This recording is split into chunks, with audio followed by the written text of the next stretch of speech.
नमस्कार साथियों। उम्मीद है साथियों आप सब अच्छे होंगे। तो आइए साथियों हम अपने टॉपिक को आगे बढ़ाते हैं। तो यहाँ पे देखिए साथियों, आपको हम पक्षी के बारे में अध्ययन करा रहे थे। यहाँ पे देखिए, कल मैं आप सभी को दर्जिंग चिड़िया के बारे में बताया था। दर्जिंग चिड़िया क्या होती है। अब हम अध्ययन करेंगे बीवर पक्षी। अब बीवर पक्षी क्या होता है तो इसके बारे में हम अध्ययन करेंगे। तो यहाँ पे देखिए साथियों लिखा गया है, नर बीवर पक्षी अपने अपने घोंसले बनाते हैं। यानी जो नर बीवर पक्षी होते हैं वे क्या करते हैं, अपने अपने घोंसले बनाते हैं। उसके बाद कह रहा है मादा मादा बीवर उन सभी घोंसले को देखती है। यानी नर बीवर पक्षी क्या करते हैं, एक बार में 10 से 12 घोंसले बनाते हैं। उसके बाद मादा बीवर पक्षी यानी मादा बीवर उन सभी घोंसले को देखती है। यानी उन सभी घोंसले को देखती है, जो उसमें से सबसे अच्छा घोंसला होता है उस घोंसले में वो रहती है। तो यहाँ पे लिखा गया है, फिर उनमें से जो घोंसला सबसे ज़्यादा पसंद आता है उसमें ही वे अंडे देती है। यानी 10-12 घोंसलों में से एक घोंसला वह चुनती है और उसके बाद उसी में क्या करती हुए अंडे देती है। तो यहाँ से भी आपको क्वेश्चन देखने को मिलेगा साथियों, इसको भी इम्पोर्टेंट में डाल दीजिएगा। और ये आपका फाख्ता। अब हम आगे अध्ययन करेंगे फाख्ता पक्षी क्या होता है। तो यहाँ पे देखिए साथियों, फाख्ता के बारे में क्या लिखा गया है।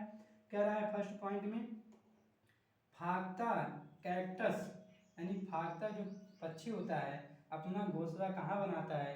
तो यहाँ पे देखिए लिखा गया है, फाख्ता कैक्टस कांटों के बीच। यानी कैक्टस और कांटों के बीच यानी बबुल के जो पेड़ होते हैं, कैक्टस का मतलब बबुल का पेड़, यानी जो बबुल का पेड़ होता है तो कांटेदार होता है, कांटों के बीच या मेहंदी की मेड़ में अपना घोंसला बनाती है।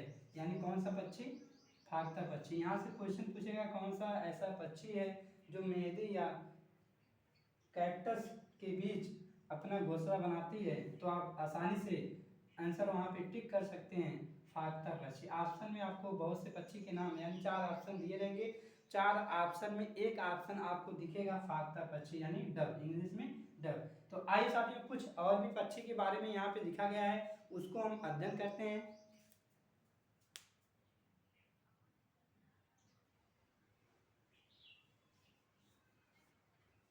आइए साथियों यहाँ पे देखिए, अब हम कुछ और भी पक्षी के बारे में अध्ययन करेंगे। यहाँ पे देखिए वेरी वेरी इंपॉर्टेंट है, यह आपका टॉपिक है जो आपको लिखा गया है। टॉपिक में उल्लू। अब उल्लू पक्षी के बारे में हम क्या अध्ययन करेंगे। यहाँ पे देखिए लिखा गया है, यहाँ से भी आपको क्वेश्चन देखने को तो मिलता ही है। यहाँ पे लिखा गया है, उल्लू अपनी गर्दन। यानी उल्लू एक ऐसा पक्षी जो अपनी गर्दन पीछे तक घुमा सकता है। यानी पीछे तक अपनी गर्दन क्या करता है, घुमा सकता है। वो भी कितने डिग्री सेल्सियस तक, कितने एंगल तक घुमा सकता है।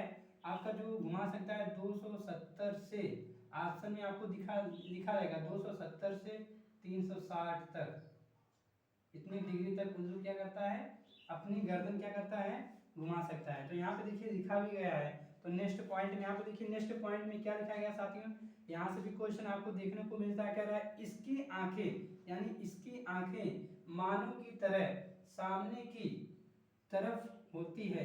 यानी आपसे क्वेश्चन में पूछेगा कौन सा ऐसा पक्षी है जिसकी आंखें मानव की तरफ होती है, मानव की तरफ होती है, तो वह पक्षी कौन सा है, उल्लू है। तो यहाँ पे लिखा गया है, कह रहा है इसकी आंखें मानव की तरह सामने की तरफ होती है। यह अपनी गर्दन 270 डिग्री से 360 डिग्री तक घुमा देता है। कौन सा ऐसा पक्षी है जो 270 डिग्री से 360 डिग्री तक घुमा देता है, वह आपका पक्षी कौन सा है, उल्लू है। ज्यादातर साथियों आपको 270 डिग्री देखने को मिलेगा। यदि आपका ऑप्शन में यह नहीं रहेगा तो 360 आपका जरूर रहेगा। यदि आपका ऑप्शन में 270 भी है, 360 भी है, तो आप वैरिता किसको देंगे, 270 को ही देंगे। ठीक, तो यहाँ तक आपको समझ में आएगा। आइए साथियों आप देखिए दूसरा पक्षी आपको दिया गया है, ये भी क्या इंपॉर्टेंट है। यहाँ पे लिखा गया है दूसरा पक्षी मैना। अब मैना के बारे में हम अध्ययन करेंगे। मैना के लिए एक छोटा सा ट्रिक है, देखिए जैसे मैना, कोई छोटा बच्चा होता है, यदि बड़े लोग बच्चे को काम करने के लिए यानी कोई भी काम करने के लिए बोलते हैं तो बच्चा क्या कहता है, मैं ना, यानी मैं नहीं करूँगा। तो उसी तरह यहाँ पे देखिए मैना क्या करता है, तो कह रहा है मैना पक्षी अपनी गर्दन, यानी मैना पक्षी अपनी गर्दन झटके से आगे पीछे करती है, यानी मैना पक्षी अपनी गर्दन क्या करती है, झटके से आगे पीछे करती रहती है। तो यहाँ तक आपको अच्छे से समझ में आया होगा। और साथ ही बता दें आपको, ये भी आपसे पूछा जाता है, कैसे पूछा जाएगा क्वेश्चन, कौन सा ऐसा पक्षी है जो झटके से अपनी गर्दन आगे पीछे करती है, वह पक्षी कौन सा है, मैना है। तो आइए कुछ और भी पक्षी के बारे में हम अध्ययन करेंगे।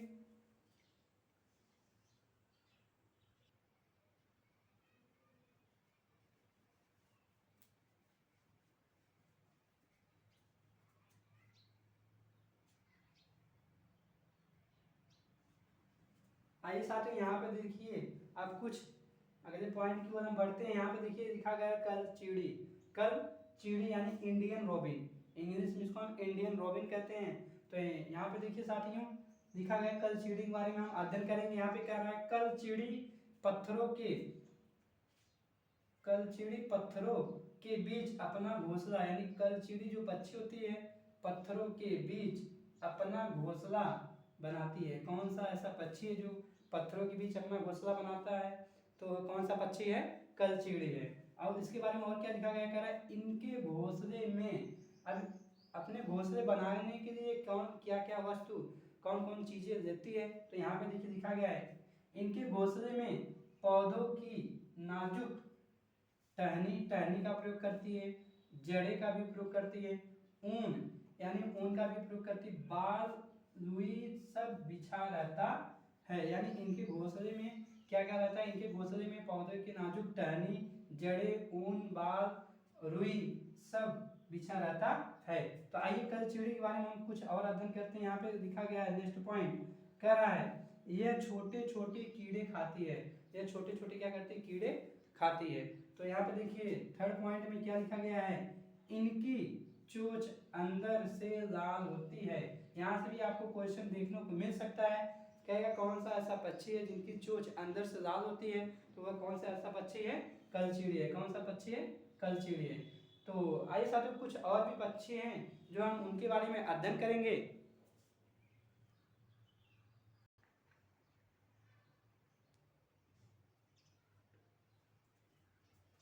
आइए साथियों यहाँ पे अब हम अध्ययन करेंगे कौवा के बारे में। अब कौवा के बारे में क्या यहाँ पे डिटेल में लिखा गया है उसके बारे में हम अध्ययन करेंगे। तो आइए साथियों यहाँ पे देखते हैं कौवा के बारे में क्या लिखा गया है।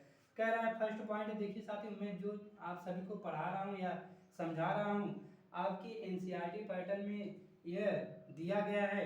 तो आइए देखिए लिखा है कौवे अपने घोंसले में, यानी कौवे अपने घोंसले में लोहे के तार और लकड़ी की टहनियाँ जैसी चीजें भी होती है। यानी कौवा अपना घोंसला कैसे बनाता है, लोहे के तार और लकड़ी की टहनियाँ भी लेकर बनाता है। दूसरा पॉइंट में यहाँ पे देखिए लिखा गया साथियों, दूसरे पॉइंट में आपको यहाँ पे लिखा गया है,